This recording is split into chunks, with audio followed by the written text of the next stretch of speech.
Sup, guys? Toad back with you in a very angry mood now after the last few days. After I was rolling into 2025, now I've hit a massive fucking slump, and I don't even think it's my fucking fault. I think tonight was just complete bullshit. So that's how I'm gonna start off this show. We're starting it right off, baby boy. This is the NFL Wildcard Show, but you're gonna deal with my ranting first. Yeah, I mean, the New York Knicks, I mean, yeah, they got their asses kicked on the scoreboard. But if you look at that game, man, I mean, the Knicks, they had way more free throws, way more free throw attempts. Rebounds were almost even. And what was the reason for that score? It was all like the 3-point percentage, basically. Like, the Thunder were shooting like 65% from 3-point range for more than half of the game. There's like nothing you can do about that. While the Knicks were shooting like 30%. And I think they're like in the 30s entirely from the field, too. So it's all just shooting percentages way out of whack in the game. And it throws the game completely off. And the market read, I think, was solid on that game. The line actually tanked back down. It got up to 4.5, which is where I took it because I mentioned on the show, I thought it was like around 4 this morning. It came down to like 2.5. The money came in on that side. Whatever. And then, of course, the game that I win is, of course, my Boston Celtics playing like ass, but I know the Celtics intimately. I know them like a lover, like the back of my hand, and I'm not happy with them right now, but at least I'm going to make money when they have their worst games, at least some of them. I told you that was a bad spot for the Celtics. I didn't expect them to lose the game outright, and they were winning at halftime, barely, but they really blew it in the second half. They lost outright. So that was a money line cash. So that made the day, this specific day wasn't that bad. And it was sitting at 1-1 and actually slightly up because the money line cash was so big. Relying on college football. And what happens in college football? The game was pretty much what I said. It was a close game statistically the whole way. If you look at the game, the stats were all close. And what happens in the game? Like just a couple of complete fluke occurrences, which, I mean, it seems to happen to Texas a lot. I mean, does that mean it's not a fluke? I mean, you tell me. I don't know, man. I mean, Texas played well defensively. The game was 7-0 for a long stretch, and it was going to be 7-7 almost assuredly going into halftime. And then what happens? Oh yeah, Ohio State on their final possession, they have time for what? Like 1-2 more plays. Oh yeah, and it's a 70-something yard touchdown pass. Complete defensive lapse from Texas. So instead of it being tied, it was like 99% that it was going to go into the half 7-7. No, instead it's 14-7 because they give up one fluke bullshit play. Then they tie it again in the second half. Then they give up another touchdown. Then they're about to score again right at the end. If you saw the game, Texas was down to the fucking 1-yard line at the end of the game. I know that they got there with a penalty, whatever. They're down at the 1-yard line with a first down. And what do? They get sacked backwards, and all of a sudden it's 3rd and 9 or whatever, 3rd and goal from the 9. And then sack, fumble 6, return the other way. So they go from an inch away, basically, from tying the game back up again. And you're looking at probably, if that happens, you're probably going to look at Ohio State maybe winning the game on a field goal at that point. So I'm going to cover at least in that game, and I'm going to win. Absolutely should have been a fucking cover on Texas +6. No, instead, 14-point swing just like that on one play. There it goes the other way. Fuck me. Fuck all this shit. We're going to talk NFL playoffs here. Let's go. We only got one viewer in here for this amazing rant of mine. Epic rant. Yeah, I don't know what they're doing. Sarkisian, dude. Nate, what's up, by the way? Thanks for hanging out. I don't know what to say about that. Like, this Sarkisian knows his players. I mean, these guys have been around for years at this point. They've all been together. They were in the semifinals last year, which I mentioned in a comment because I forgot to mention that as part of my handicap this morning. They were the only team in the playoffs that made it this far in the playoffs last year was Texas. They were in the semifinals last year. You know, Washington's not there this year. Michigan's not there this year. Alabama's not there this year. So it's just Texas. They have more recent experience than any of these other teams. They were there last year. They're in their home state. What the fuck? Yeah, I mean, Ewers, yeah. I don't know what's going to happen, but yeah, he's probably going to transfer. Of course, the news is that Carson Beck has decided to not enter the NFL draft, and he is going to transfer to an ACC team, Miami, and face way weaker defenses, which is probably Smart on his part, by the way. Just make himself look less bad, basically. Yeah, I mean, most of these guys are not going to succeed in the NFL, and Ewers is one of them. He can kiss my ass, obviously, because that absolutely should have been a cover. Oh, and of course, I was right about the under in that game, and I didn't play the under. Let's talk about NFL football, baby. The National Football League football. First up, man, we got wild card. I'm completely out of it. Wild card playoff round. That's what this is. We got games Saturday, Sunday, and Monday. First game up is Chargers Texans, and it's one of the games that I actually have a play on. Yeah, more money than Brock Bowers. Bowers is going to demand an increase, though. I mean, he's already the best tight end in the NFL. I mean, maybe defenses will figure out how to cover him and he'll not be as dominant, but I mean, I kind of doubt it. I mean, I think that's just the way that it is. He's going to be the next dominant tight end. Because you don't really figure out a tight end, really. I mean, he is what he is. He's just that good. All right, Chargers, Texans. I don't know what the hell this opener of 8.5 is. That obviously was never the case. Chargers are -3. It's been between -2.5 and 3 pretty much most of the week here. Chargers may be the most public team of the week, despite these percentages not looking as crazy on the Chargers as they look on some of these other teams, but the Chargers, I'm pretty sure, are one of the most public teams of the week. 67% of tickets and only 64% of the cash. Laying 3 points on the road. So you know where I'm going with this. A top tight end with Aiden O'Connell. Yeah, Aiden O'Connell, not good. He's never going to be good. Houston +3, man. I'm kicking off the playoffs with the first game up at 4:30 p.m. Eastern in the wild card round in Houston. I'm going to take the points here. And how in-depth am I going to go with this? I don't know, but there are a lot of reasons that I'm lining up.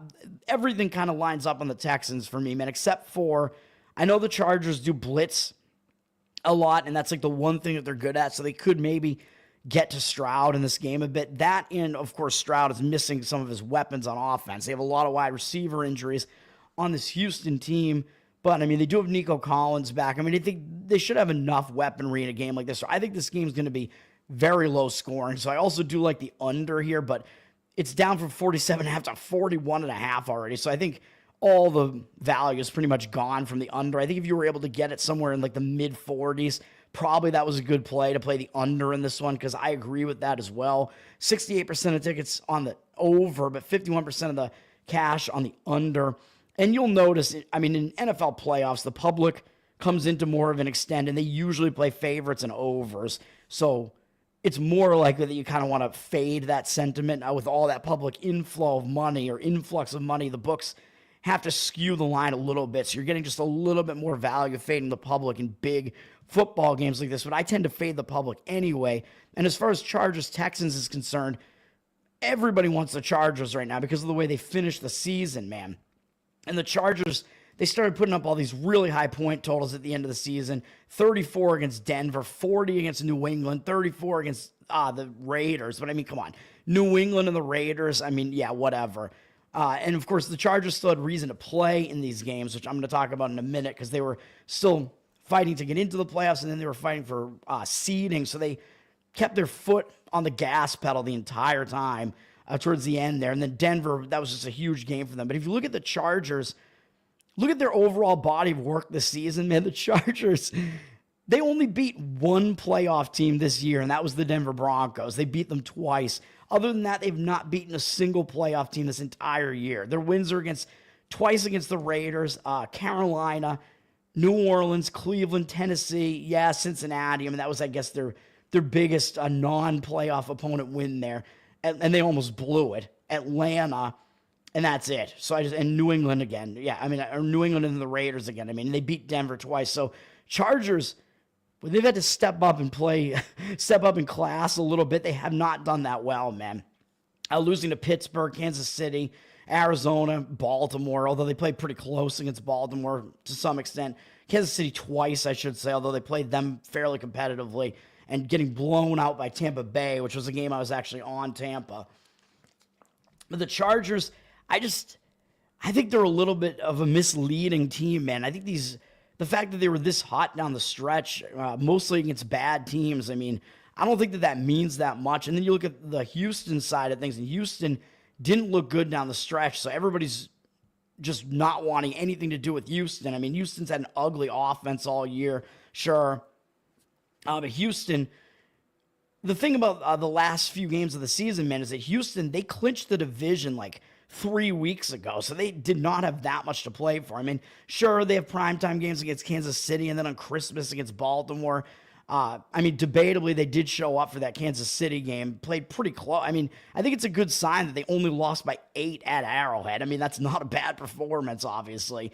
And then they got killed by Baltimore on Christmas, and everybody kind of saw that while they were celebrating Christmas. But again, Houston, I don't know, man. I mean, even though, yeah, it's a big game, that was a quick turnaround time, short week off of playing in Arrowhead. And it was Christmas. I don't know, man. It's just a weird spot where I just don't know if there's that much you can take away from that. And even though it is a big opponent on a nationally televised game, basically, or on Netflix or whatever, I don't really know that Houston really cared about that game and stepped up. And Houston, with nothing to play for in the final week, except for revenge, I guess, against Tennessee, but who really cares? Houston went on the road and they still beat the Titans. So that was a game where Houston had no reason to really show up in that game. I mean, they were pretty much locked into this playoff spot at this point, and they still showed up and beat Tennessee. So that shows me something, at least. On Houston, I mean, they were competitive in some of these games. Right? They beat the Buffalo Bills. I mean, beating Indianapolis isn't that bad, I guess.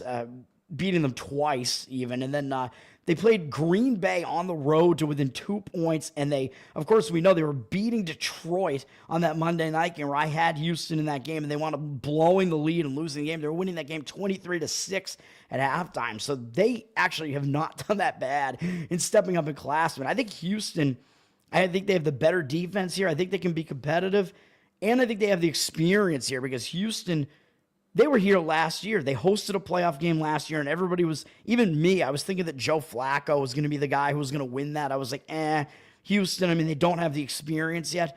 But they went in there and they won that game, and they won it in blowout fashion, and then got to play the Ravens the next week, and I faded Houston in that game, which I didn't have money on that Cleveland game, but I did play Baltimore against Houston in the next game. But even so, Houston, I mean, they've been here and they've done that. They were here last year. They won a home playoff game last year. This is another home playoff game, and it is a winnable game for them. So Houston, they have the experience edge on their side, man. I know they're up against Harbaugh, who you could argue is the better coach, but Harbaugh is new to the Chargers this year. He's implemented his system there. This is the first year that they're playing under this system. I mean, these guys, yeah, they've played a full season under him now, but still. And these guys, they don't really have as much playoff experience, man. I think Justin Herbert might have one playoff game under his belt. Is that right? One or two? Whatever it is. I mean, it's not that much. I mean, it's pretty much comparable to what Stroud has. So I don't think there's really that much of an edge there. And, of course, the Chargers having to go on the road. This is their third straight road game, which that's not easy to do in the NFL either, man. Playing 3 straight games on the road, and they needed to win every one of those games. And like I said, Houston didn't really need to win those games, which is kind of why maybe they were a little bit lackluster, but also they played a couple of the best teams in the AFC. So I don't think there's that much you can take away from Houston not looking good down the stretch. And again, third straight road game for LA. And LA, they're leaving LA where, you know, they're dealing with all the fires there, the inferno. So that could even be an added distraction there. You might argue that might motivate them and pump them up, but I don't know, man. I think that could be a distraction when you have all that going on at home. And you're like basically leaving like where your family is with all the fires there and going to play a football game. And it's like at a certain point, man, family matters more than football. So I don't know. I think that it just all kind of keeps compounding as far as like the Chargers are concerned. It makes like so many reasons put me on Houston in this game. And then just the number itself being at 3. I mean, Houston's getting 3 points at home in this game. But look at some of the other lines, man. Houston at Kansas City, at Arrowhead, Kansas City was a 3.5-point favorite in this game. And, I mean, Houston could have potentially covered the number in that one. Kansas City was 3.5 at home, and now you're telling me that the Chargers at Houston should be laying almost the same number? I don't think so. I don't buy it. That doesn't make sense to me. And Houston, In this game, they were 4.5 point under. I thought it was a 3.5 point under. They were a 4.5 point underdog at home against the Detroit Lions. So you're telling me the Lions are only like 1.5 points better than the Chargers? Also, I don't think so.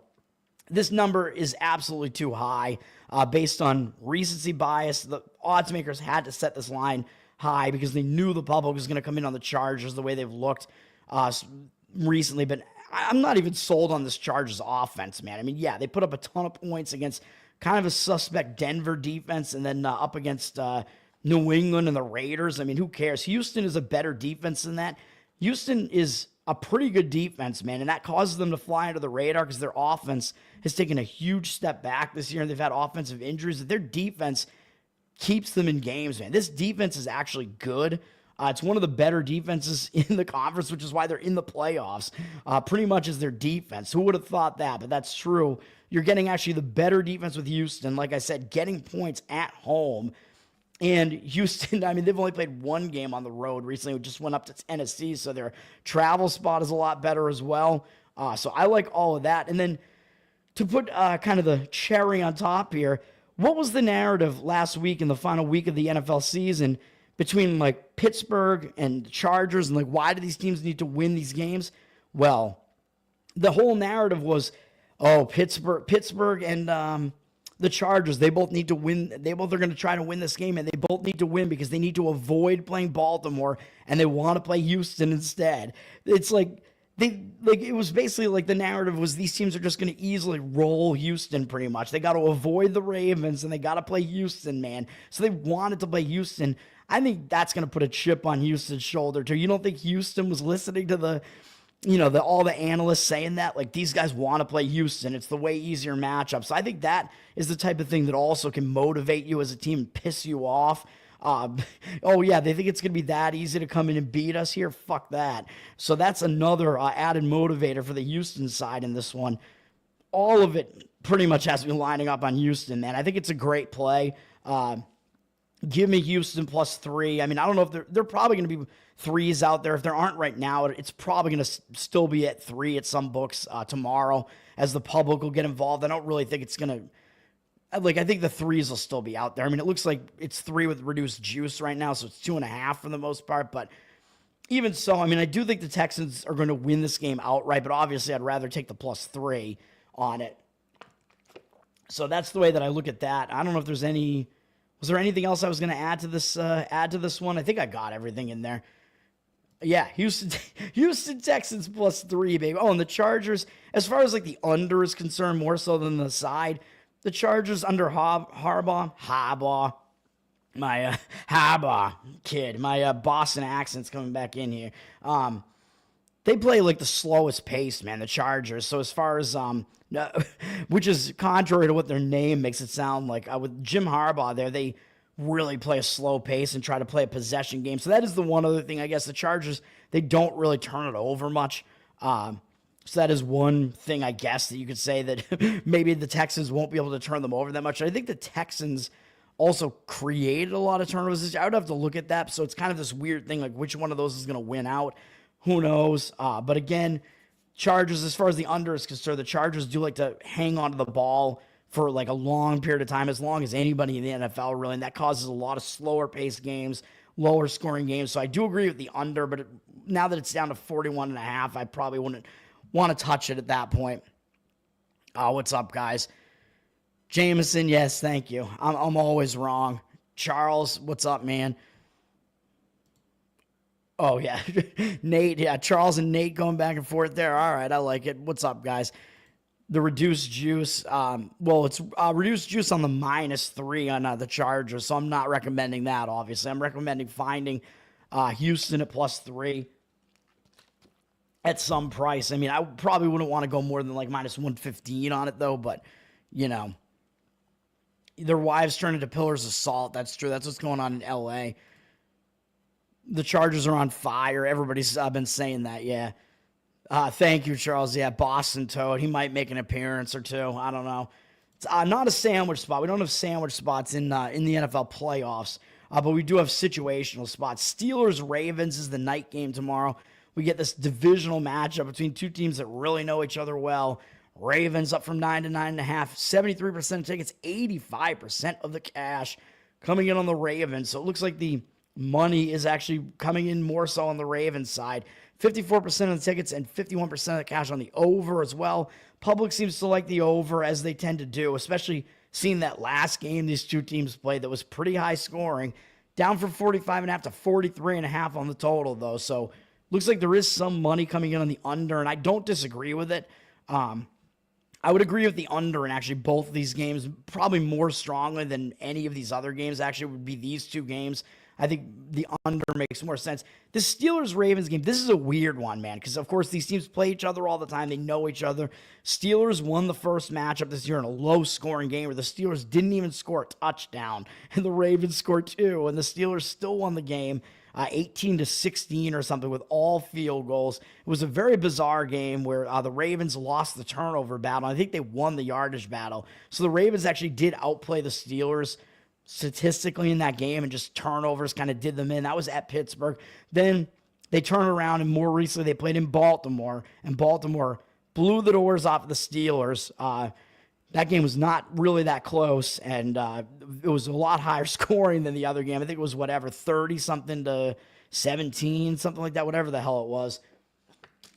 So we had two completely different games played between these two teams, and that's where I kind of come to a crossroads here, because it's like, if you look at the recent history between these two teams, basically every one of the games looked like that first game between the Steelers and the Ravens until that most recent game when the Ravens scored a ton and blew them out. And now it's like, well, what are we getting here? Like, is it going to be that from now on for a while, or are we going to go back to Steelers-Ravens, like classic, close, low-scoring games between the Steelers and the Ravens? Even though I do like the under in this game, I also kind of like the Ravens to cover. I'm not playing this game, but one of the reasons I think the money is coming in on the Ravens, but one of the other reasons is that in the wild card, in the playoff round, in playoffs in general, if you pick the winner right, you're even more likely to get the spread cover right than you are in the regular season. In the regular season, I think it's like 70-something% of the teams that win outright also cover the spread. In the playoffs, it's upwards of like 80-something%, I think. So if you choose the straight up winner correctly, there's a very high chance that they're also going to be covering the number. But of course, because this is playoffs, this line is also too high on the Ravens. So if you like the Ravens side, although I do think they will probably win this game by a decent margin, kid, I don't think you can lay this number with the Ravens, because the Ravens, as we know, the last time the Ravens played the Steelers was a couple of weeks ago, and the Ravens were -6.5, and now it's 9.5, just based on what happened the last few weeks, and because the Ravens blew them out. So it's like, which way do you want to go here? Well, probably the number should probably be in the vicinity of 7 or so, I would guess, but I would not be shocked at all if the Ravens won this game by at least 10, though. So I'm not going to play it. I mean, obviously, I can't come in and lay the points with the Ravens when I know that the line is too high, but I also don't want any part of the Steelers. But there is a little bit of a difference here in that I think the Steelers were like a really public underdog the last time these two teams played a few weeks ago, and now they're not quite as much so, although it still looks like more of the money than the tickets are coming in on the Ravens side. And if we look at the recent matchups, this is interesting, man. I do have stat news here. I mean, I don't know if I want to give anything away. Hopefully this isn't stuff that you actually have to pay for. I think you only have to pay if you're looking at larger amounts of data, which I do. But you look at the Steelers against the Ravens since 2020. The Steelers are 7-3 against the spread against them. And as you can see here, they're also 8-2 straight up against the Ravens. But again, that's what I'm saying. Like, how much of this is, like, are the tides turning, basically? How much of the, close, low-scoring Steeler-Ravens, like, era, like, is that over now is basically the question. Like, is this most recent game, which seems like it was an outlier, is it an outlier or is it the start of a new era? I don't know, because Baltimore, their offense has been really good all year, and usually you see these two teams have defensive battles, but Baltimore's defense had kind of been struggling early in the season. Their offense has been one of the best in football, but now it looks like the Ravens' defense is actually starting to turn it on as well, and the Steelers have played pretty good defense for most of the season. They have not played very well offensively. They've been pretty challenged at times. So I don't know, man. I kind of think that the most recent matchup is actually a better indicator than all this recent history, which is kind of crazy to say. And I will also point out that in most of these games in recent history, Baltimore actually started out hot out of the gate. And then the Steelers actually came back later in the game because Mike Tomlin, if you know what he doesn't like to take risks early in the game. So sometimes you'll see a slower start from the Steelers. So you could maybe take that into, consider that as well. If you're actually gonna bet this game, you might want to maybe look for some props or maybe some something to do with Steelers team total under in the first half might be a good way to look, or Ravens to cover the spread in the first half, maybe something along those lines, because of the way these games have played out, where John Harbaugh likes to start the game faster than Mike Tomlin does, basically. But again, I mean, it's kind of weird. You've seen all these really low-scoring games, and then all of a sudden, 34-17, which none of these other games really looked like that going back to 2020. Of course, I know these teams are a little bit different, but this was still Lamar Jackson this whole time, I think. Or I don't know if he was hurt for some of this, but I think he's basically been there for all of this. And the other thing is that I know Lamar Jackson is notorious for not doing well in the playoffs, and he's notorious for not doing well against the Steelers. As we can see here, the Steelers have won almost every one of these matchups. Before that most recent one, the Steelers had won 4 games in a row. They lost the prior game by 2 points, and then before that, they'd won 4 straight games against the Ravens as well. So, I mean, Mike Tomlin is a good coach, no doubt about that. He does really well with not a whole lot of talent there, which I think is what he's doing this year as well. I mean, I don't think Russell Wilson really has it anymore. I mean, he's old at this point, so again, very tough to gauge this game. We'll see, but I think it will be lower scoring, but I also kind of think the Steelers are just going to really be low scoring, such that the Ravens will still wind up covering. And you might see this be, I don't know, 24-10 or something like that, Baltimore. So I don't want to play this game at all. That's just kind of how I envision this game kind of playing out, but we'll see. Pittsburgh also was really, really bad coming into the playoffs. They lost 4 games in a row coming into the playoffs, and I know it was against good teams: Philly, Baltimore, Kansas City, Cincinnati, and Pittsburgh kind of didn't have that much left to play for, although they were trying to play so that they could face Houston instead of Baltimore, man. Yeah, whatever. But teams that struggle like this going into the playoffs, the Steelers are only the 3rd team that has ever lost 4 games going into the playoffs. And I don't remember which team was the first one that did that or what they did in the playoffs. And I know that the more recent one was 25 years ago. It was the Detroit Lions, the first year after Barry Sanders retired. They lost 4 straight games heading into the playoffs, and they lost their first playoff game to the Washington Redskins 27-13. And it was a game that was 27-0 going into the 4th quarter. So, I mean, there's not a lot you can take away from that happening one other time anywhere near recent memory. But still, I think if you're going into the playoffs losing 4 straight games, I don't think that's a great sign. I think the Steelers, time is just catching up to them, man. I mean, the Steelers honestly have not been that impressive this year. I mean, yeah, they beat Denver, Chargers, okay, and Washington and Baltimore. So they do actually have 4 wins against playoff teams. So I guess that kind of looks good. But still, I mean, I don't know, man. Or you could see this the other way, where the Steelers actually had a really tough schedule down the stretch, they had to play 3 games in 11 days, although so did Baltimore, and Baltimore handled it better than Pittsburgh did. But both teams had to play 3 games in 11 days, and that was difficult for the Steelers. Very difficult opponents all the way through, and kind of caught up with them. That was kind of a gauntlet. So in a way, you could argue you might see a little bit of a bounce back out of the Steelers here rather than them limping into the playoffs. So again, it's really hard to gauge there. So I don't know what else to say about this, but I would slightly lean to Baltimore to cover that number, but it's too high. And I would lean to the under in that game. Probably the better way to play it, to be honest, which I think we might see a return to form as far as that is concerned. I think we might see these two teams kind of get into more of a heavyweight type of fight, more so than not. I mean, it could be similar to the Steelers Buffalo game last year. Those Steelers, they just weren't good enough to really hang in that game, and it was pretty low scoring for most of it. So maybe something similar to how that game played out. We will say 15 is a long slump. What did I say about 15? I don't even remember.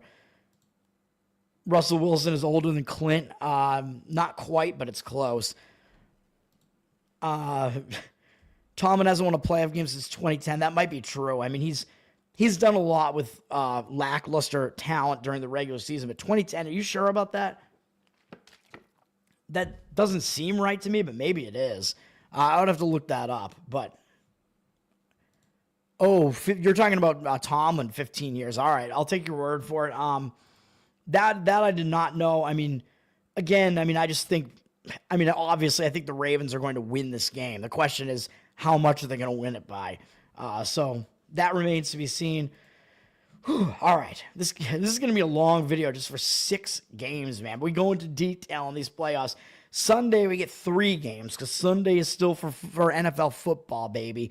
Broncos-Bills is the 1 p.m. slotted game here with the Bills. I don't know what this opener at +3 was. That obviously was never the line. The Bills are sitting at a 9-point favorite. I've seen 8, 8.5, 9, whatever.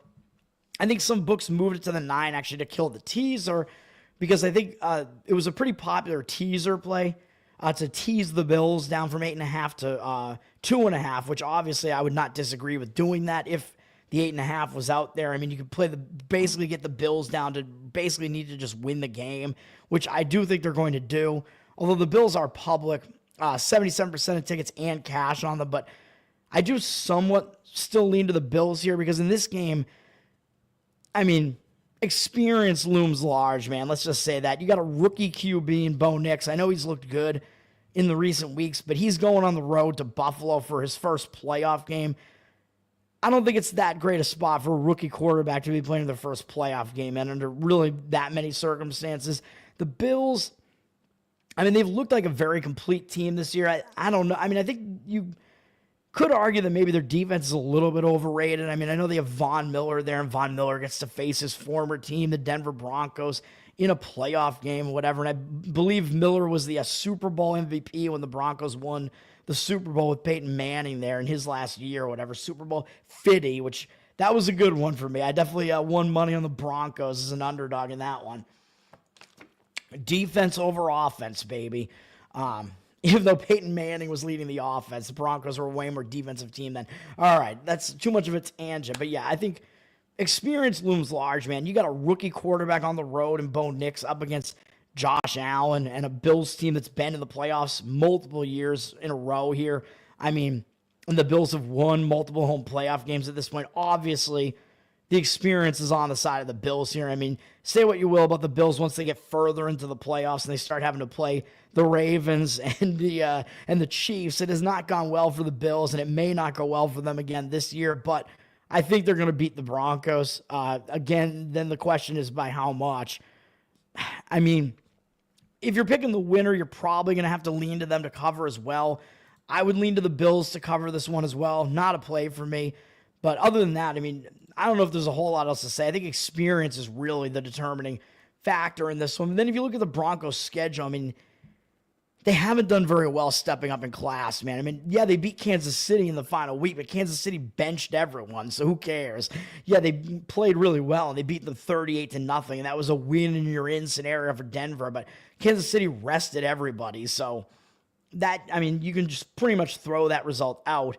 And then if you do throw that result out, what are you looking at for Denver as far as the rest of the, who have they beaten who's in the playoffs? They lost to Pittsburgh. They lost to the Chargers twice. They lost to the Ravens 41-10 on the road. They played close at Arrowhead, so that was a decent result. And they could have won the game and had a field goal blocked at the end of it. And then that's it. And they lost to Cincinnati. So the Denver Broncos... Oh, and they beat Tampa Bay. Yeah, that's right. So they have 2 wins against playoff teams, but really only 1 because that last win against Kansas City was not really against Kansas City. So they basically only have 1 win against a playoff team, and that was a game where it was a horrendous spot for Tampa Bay. That was after Tampa Bay had upset Detroit on the road, and Tampa had the Eagles up next. I played Denver in that game, even though I was playing on a rookie QB. I took 7 points in that one. So Denver... Unfortunately for them, it has not been an impressive slate for them. To me, it seems like the public kind of likes both of these teams coming into the playoffs, so it's kind of hard to gauge from that respect. To me, it almost seemed like the public kind of liked the idea of taking the points with the Broncos is kind of like a trendy underdog pick because, yeah, it's Bo Nix, baby. Bo Nix against Josh Allen, and the public likes the over in this one, too. It's up from 44 to 47.5, although 76% of tickets and only 52% of the cash. So in this one, this one seems like less of an under than those other two that I talked about, but I wouldn't want to play the over and join the public in this one, to be honest, even though the line has gone up, but then you're getting less value playing the over in this one, although I could see it happening. I think both these defenses are actually maybe a little bit overrated. So I wouldn't be surprised if this game wound up going over, which could actually help the Bills to wind up covering the spread in that one. So Bo Nix MVP. I think he won't even win Rookie of the Year, right? It's probably going to be Jaden Daniels because both of them led their teams to the playoffs here. Sean Payton, yeah, he can't pull off a classic onside, yeah, like he did in that stupid Super Bowl where I was rooting for Peyton Manning and the Colts. I don't want to be reminded of that. Let me see. And I was also going to mention, just because it's funny, Cole, my partner in crime here, my podcast husband, Tower Gang Cole, on the Tower Gang podcast. Check out Tower Gang, obviously. Cole had pointed out that Sean Payton has like a really good record. It's like a 65% win rate against bald head coaches. So you can take that into account when he's up against McDermott. Is that his name for Buffalo? He's facing a bald coach here, and he somehow seems to get into bald coaches' heads. But is that really much of a factor? I don't know. You decide. I'm going to say it's not, but I do think it's pretty hilarious. So, yeah, that's the breakdown on that one. I don't know if there's that much else to say about that one. The Bills, of course, they didn't look good in their final week. They lost to the Patriots, but, of course, the Bills rested everybody. They had Josh Allen go out there and hand the ball off once so he could get his consecutive games started streak to continue, and then they took him out of the game. So the Bills' backups lost to the Patriots. Who cares? Bills, they rested their guys. Obviously, it made sense to do that. They were locked into the 2 seed. So does that mean they're going to have to shed some rust, though, coming into this? Because the Broncos obviously did play their starters last week. Maybe. That's basically the only thing you could say about maybe there being a slow start as far as one of these teams is concerned. It could be a slow start for the Bills just because they didn't play their starters last week. But I think they'll be able to shake that rust pretty quickly, in my opinion. Green Bay at Philadelphia. This is the hardest game for me to figure out, man. A lot of it because of the injuries that are going on here. This is the 4:30 p.m. Eastern game on Sunday. This is the Eagles are up from 3.5 to 5 as a home favorite. 70% of tickets, 75% of the cash. So the money looks like it's coming in on the Eagles, and I'm not really sure that I would disagree with that because, again, it's pick the winner, and you're probably going to get the spread cover right. And we may be looking at that being the Eagles in this case. 74% of tickets and 86% of cash on the over. Public looking like the over in this one with the line has dropped from 47 to 45.5.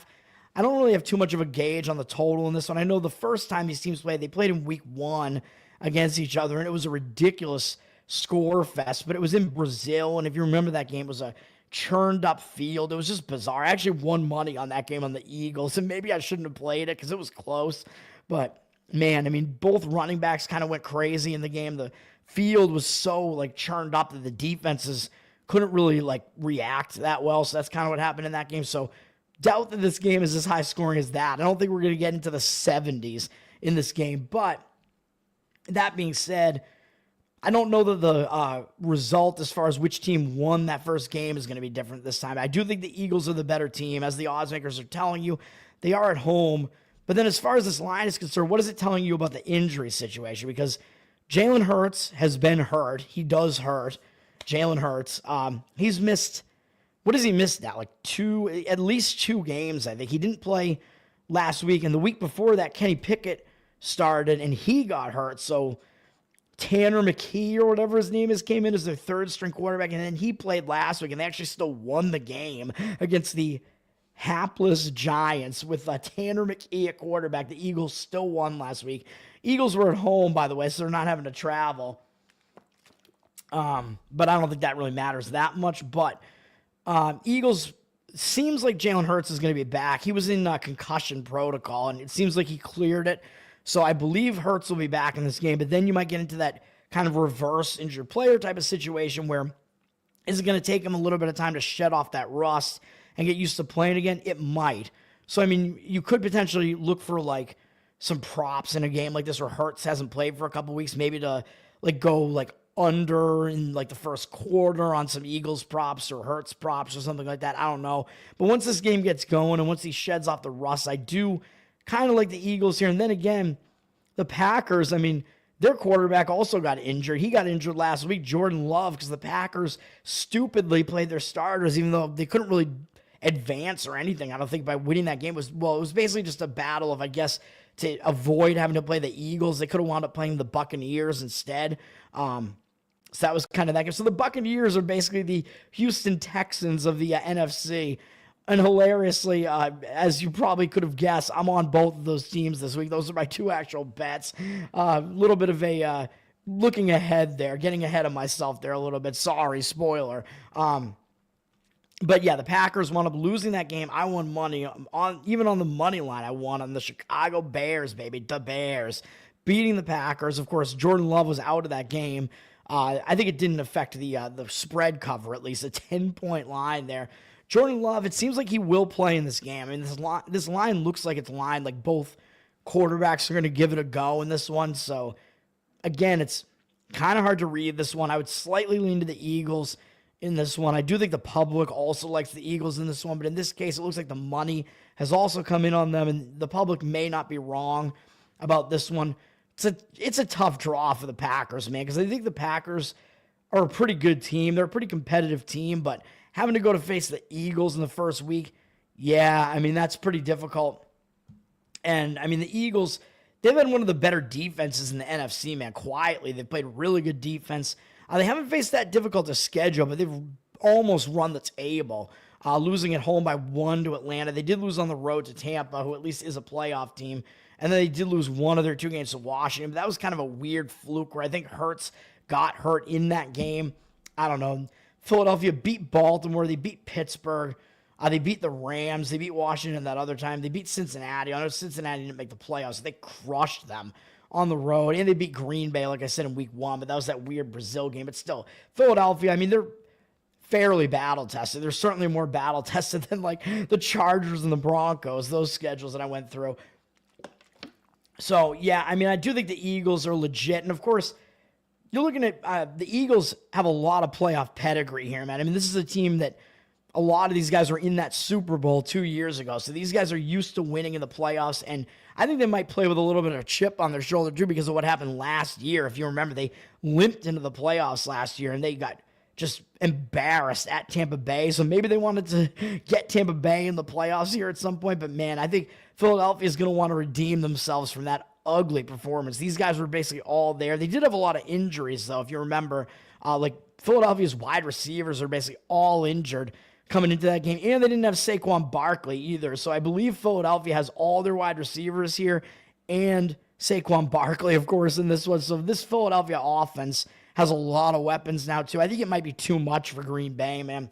In Green Bay, they're without Christian Watson. Now, he tore his ACL, I think, very unfortunately last week. Again, Matt LaFleur, man, being stupid and getting all of his starters injured in a meaningless game last week for Green Bay. What are you doing, bro? I don't know what he was doing in that game, but now Christian Watson's gone.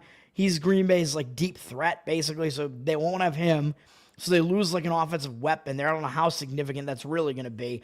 Green Bay is going to try to run it with Josh Jacobs, but Philadelphia, they are equipped on defense to stop that, and I think Philadelphia has the better defense over Green Bay. And Saquon Barkley is an elite running back. I mean, Jacobs is almost elite as well, I would say. I mean, they're both very good running backs. But Barkley, I mean, is probably the best in football. So that's what you're getting here, man. I think Philadelphia is definitely a dangerous team. I don't expect them to exit in the first round this year with this team. So that's the way I look at that. Next game up is... Oh, and by the way, Packers, I mean, I should say, I mean, I've talked about how the Packers... schedule's been pretty difficult, but then again, if you look at it, I mean, they've also kind of not stepped up that well against the playoff teams that they've faced. They lost to Philadelphia, lost to Minnesota twice, lost to Detroit twice. They did beat Houston at home, barely, and they did beat the Rams on the road. and that's it. So I don't know, man. Green Bay, and yeah, I mean, yeah, again, difficult to gauge. And Green Bay, they're not a bad team. I just think Philadelphia is the better team and should get out of there with the win. Washington, Tampa Bay is the night game on Sunday, and that's my other play. Tampa Bay Bucks -3 is the play in this one. It looks like it's 3 with reduced juice right now too. You're going to be able to get 2.5, probably not, because 3 is such a key number. But I think the 3 is good. Obviously, the 2.5 is even better. If you like the money line, that's fine as well. I think the public kind of likes Washington in this game, and obviously I'm going to fade that sentiment. 51% of the tickets on Washington, but 67% of the cash on Tampa Bay. I like Tampa Bay for a multitude of reasons in this game.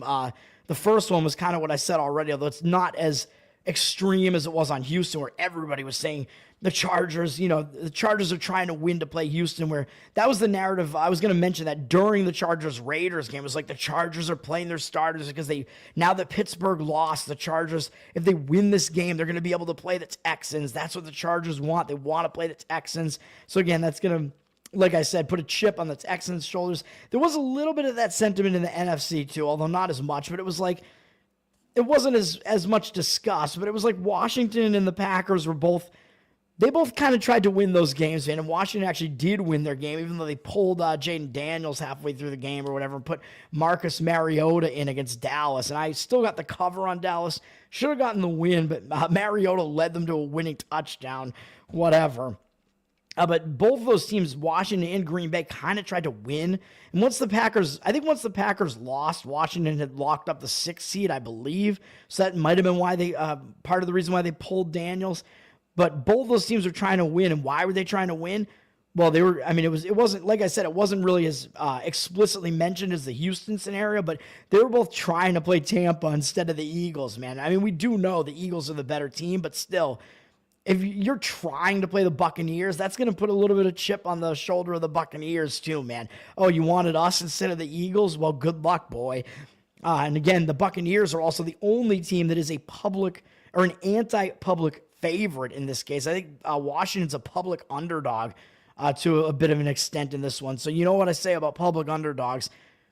They tend to not be the right side more often than not. You tend to want to look to that anti-public favorite, especially at home. And by the way, speaking of home, Tampa Bay has been at home for 3 straight weeks, I believe. This is their 3rd straight week playing at home. So nice travel spot there where they don't have to go anywhere.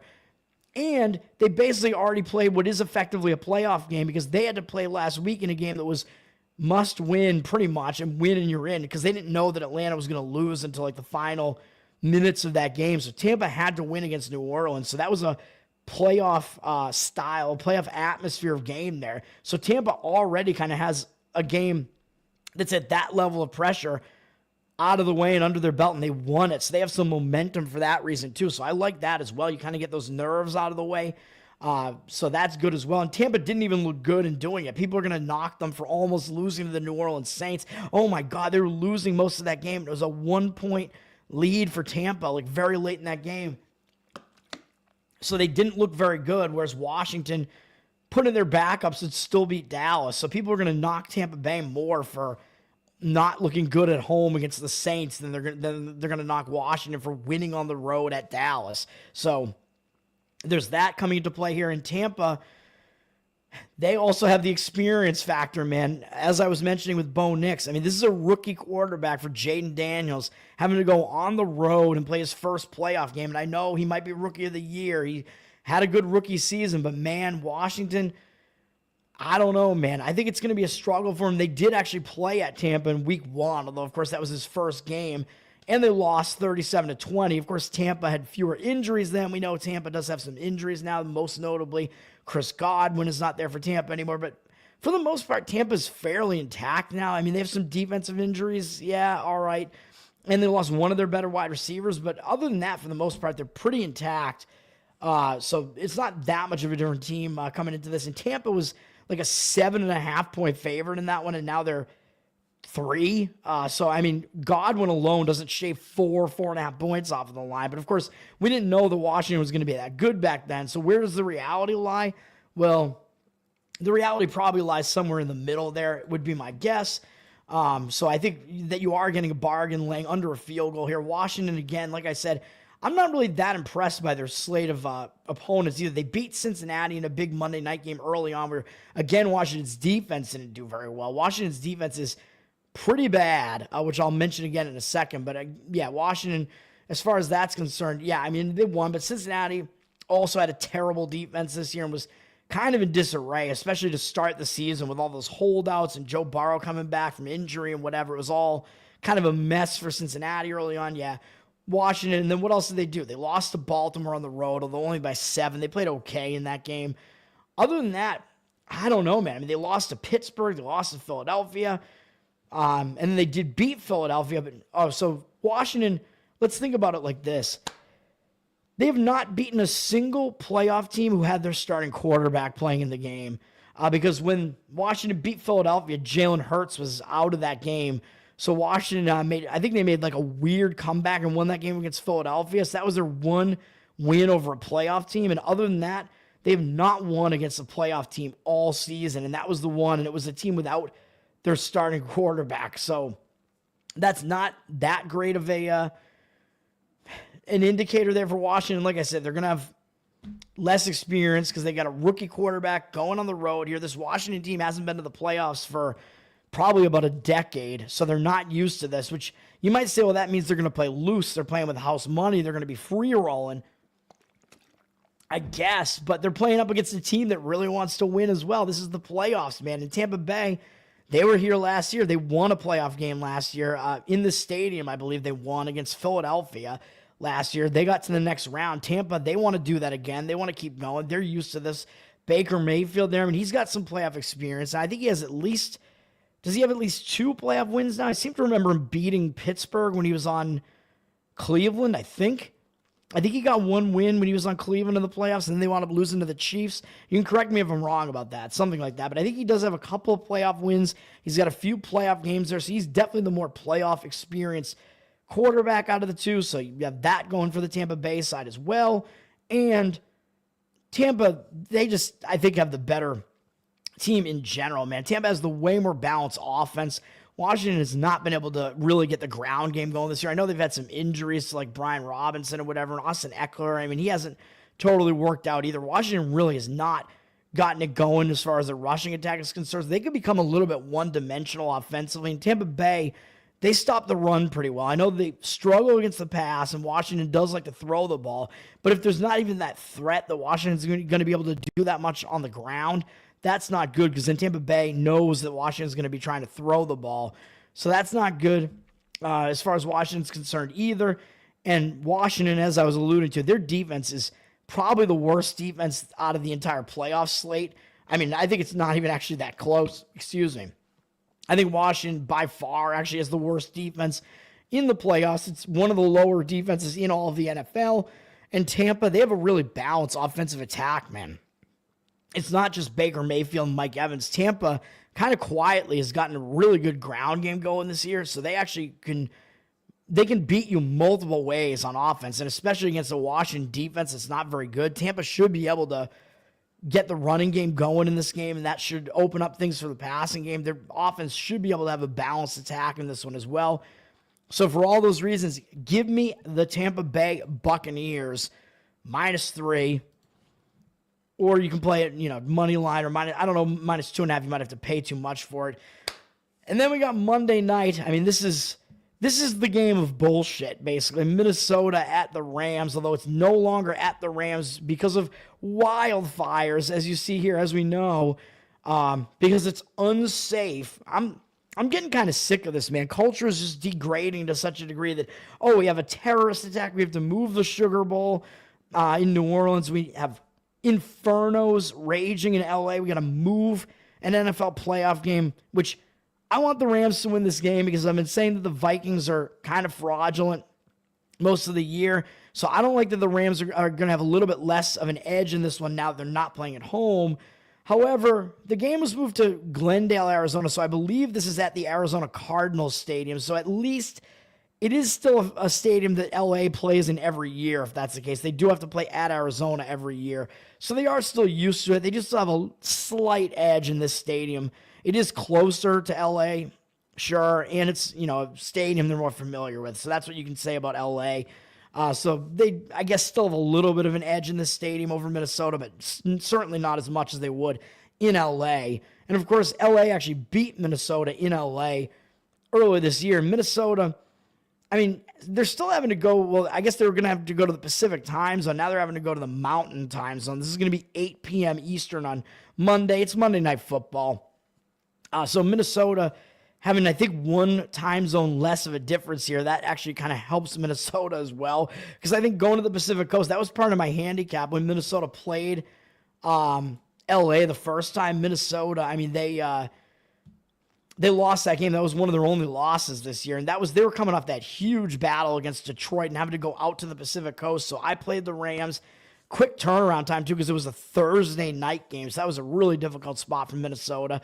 So I'm not going to really look into that, read too much into that loss, really. But the Rams did beat them. And the Rams, I believe they had just gotten their wide receivers back in that game. And I didn't even think that they would. But I believe Kupp and Nacua both wound up coming back in that game. The Rams won the game. I won on Rams +3 in that game. That was +3 on the Rams. And now we're looking at +3 on the Rams on a neutral site. So interesting that that almost makes it seem like the Vikings should actually lay slightly more of a price. It is really hard to gauge this game, man, this line, because the Vikings were laying 3 on the road at the Rams. So that should mean that if it's in a neutral site, it should mean they're probably should be laying like 4.5. But then again, they're only laying about 3 in a neutral. And you see what happened to the line when it was at the Rams. The line dropped from 2.5 to 1.5. It actually flipped to the Rams being a favorite briefly, and then it kind of went back a little bit. There was a little bit of buyback. 51% of the tickets and 67% of the cash were on the Rams in that case. So it looked like the cash was coming in on the Rams side. But now we're looking at 50% of tickets evenly split and 54% of the cash on the Vikings. And the line kind of moving up. Maybe some professional bettors just looking for line value. This is very, very difficult for me to gauge, man. Oh, and I forgot to mention the total in Washington. Tampa's up from 49 to 50.5 with 90% of tickets and 83% of cash on the over. It's a very public over, but I mean, with a very bad defense on Washington's side and a Tampa Bay defense that can't defend the pass that well, I would not be shocked if that game was high scoring. So I'm not going to try to play an under in that one for sure. This game, the total is down from 48 to 47.5. Not much of a change from the other line.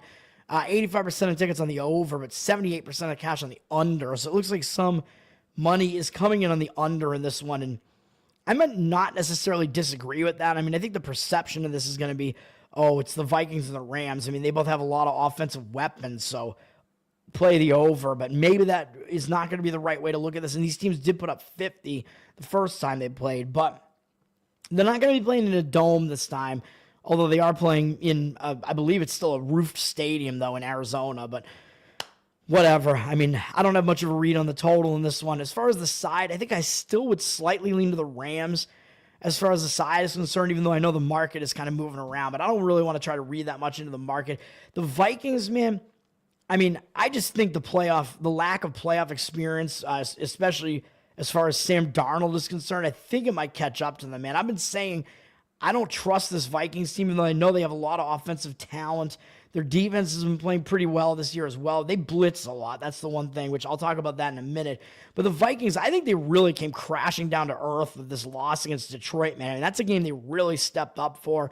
It was the big game of the week, the last regular season game. That was the fight for the 1 seed and for the division. And the Vikings got smacked. And that was a game they were still in. I think it was like 10-6 or 10-9, even maybe in the fourth quarter, before Detroit put up 21 unanswered points or whatever it was. So that game was close into the fourth quarter there on the scoreboard.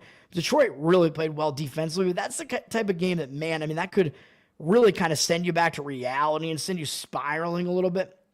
And now Minnesota having to go out. Still out west to Arizona. I don't know that it's the greatest spot, man. When you're rolling like this and you're not used to losing, they hadn't lost since that Rams game. And then you run into Detroit and you lose like that. I don't know that that's a great sign, man. It could be a bit of a hangover spot for Minnesota coming into this. And Of course, they got an inexperienced quarterback in Darnold who hasn't done this before. I know Kevin O'Connell and some of these guys have been in the playoffs before, and it has not gone well for them, by the way, which I actually faded the Vikings when they were in the playoffs a couple of years ago against the Giants, and I won on that one. So I don't know, man, but the Rams, we know they have more playoff experience. They got Sean McVay, they got Matthew Stafford, Cooper Kupp. These guys, I believe they've won a Super Bowl, right? They won a Super Bowl not that long ago against the Cincinnati Bengals. That was when the Rams got over the hump because Sean McVay led Jared Goff and the Rams to a Super Bowl, and they lost to the Patriots in 2019, I believe, or whatever it was. And then 2 years later, Matthew Stafford on the Rams with Sean McVay, Cooper Kupp, and whatever, they wind up winning the Super Bowl. So there's certainly a lot more playoff experience on the side of the Rams, I would have to say, and better playoff pedigree and history. I mean, these are Super Bowl winners. And they made it. They were in the or they didn't make it that far. They lost their first playoff game last year, I think, to Detroit, but it was a close game. And the Rams, they know how to play in the playoffs.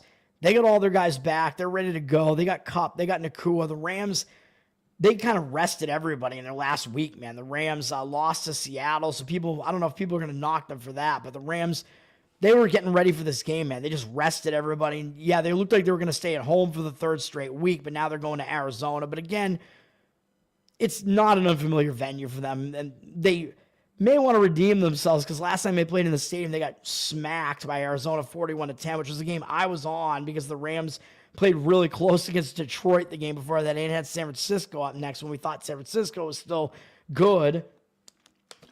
So it was a sandwich spot there. So that's why the Rams, part of the reason why the Rams got massacred in that game against Arizona. But again, they might want to bounce back from that. And again, it's still a familiar venue to them. And also, they're rested. Like I said, they rested their players. Jared Goff wasn't in there. They used Jimmy Garoppolo in this game against Seattle. I think they didn't really use Cooper Kupp in this game. So they're going to be rested. They're used to this. I think they're going to be ready to go. And the thing I was going to mention about the blitzing is that the Vikings blitz basically the most often out of any defense in the NFL. And the Rams do pretty well against the blitz.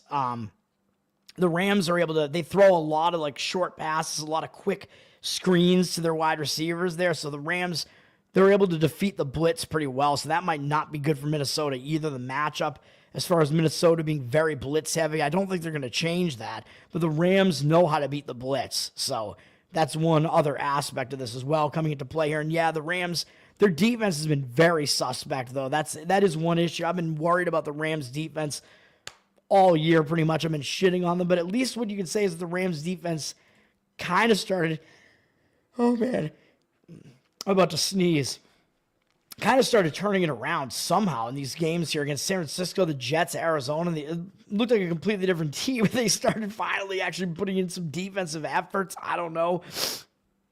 Maybe they figured something out. Maybe they didn't. I still don't think this is a great defense, but we'll see what happens in this game, man. And that is it, I believe. That's going to do it for me. Is there anything else? I don't really think so. I mean, I think that's the whole playoff slate. We do it in about an hour. My plays are Houston Texans in the first game up on Saturday, tomorrow in the afternoon. Tampa Bay Bucks. It's Houston +3, by the way. And Tampa Bay Bucks -3 in the Sunday night game, I believe is what it is. And that is it for NFL wildcard playoffs.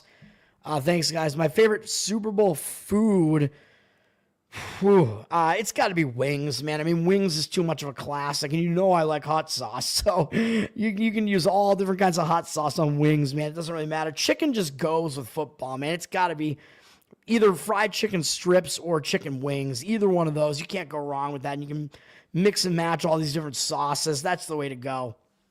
That would be my preference as far as Super Bowl food. And, you know, you want something you can hold on a plate, right? Because if you're going to have a party, you're walking around, you're not all seated, you're hanging out, you're standing. You want something you can easily just kind of pick up and eat. So even though wings, yeah, I mean, it's sauce. It's a little bit messy. But, I mean, I think that's still the way to go there. Wings. I know I'm not really going out on a limb with that one. I think wings probably would be a lot of people's answer. Sam Darnold, not big game material. I know. I forgot to mention that. I mean, his performance in that game was real bad against Detroit. Detroit's defense is not really that great. I know Anzalone was back in that game and they really stepped it up. But man, that was their defense has a lot of injuries. And Sam Darnold, he was terrible in that game. He was below 50% passing. Just terrible stats for Sam Darnold. Really bad. And if that's what we get out of him in big games, I don't know, man. I mean, there's no way he's going to be that bad again, but still, I mean, I don't know if that's a good sign, man. I would trust Matthew Stafford a lot more, obviously. A Nordic team being a fan of the Blitz. Yeah, I know, right? Vic, what's up, man? Green Bay and Philadelphia, each team to score a touchdown and field goal in each half. Ooh. Man, I mean, I don't know. That's a hard one to gauge, really. You could see some weird, like, fluke things happen. I mean, that could be one of the higher scoring games. So, I mean, it might wind up being you're saying that's, you put $2,100 on that? That's quite a large wager there, sir. Hopefully it gets there. Good luck to you. I don't know what the price is that you got on that. Charles, don't jinx me, brother. Wings, yeah, I mean, wings are definitely the GOAT as far as Super Bowl food. I mean, I'm not going to be opposed to, like, burger, sliders, pizza, whatever. I mean, those are kind of classic options. Nachos, I guess. I mean, you can have, like, an array. I mean, don't just have wings. You can have an array of a few different things, but wings, I think, are definitely the go-to. And that's going to do it, man. Tower Gang Toad. You can follow me on Twitter. Follow the Tower Gang Podcast. Patreon.com/Tower Gang. You get bonus content, live pre-show, post-show, where we get even crazier and more hilarious and more offensive. If that's even possible, I don't know. But we are the most offensive comedy that you will ever find. I don't know how we're not banned from life at this point, basically. So, yeah, thanks for hanging out, guys. And go follow flapper.net as well, FLAPPR.net. It was a Friday today, so they put out another one of their Cloth Off Friday videos, which are always hilarious, where they have the Send Bob's video going in the background. Hi, dear, can you open up your cloth?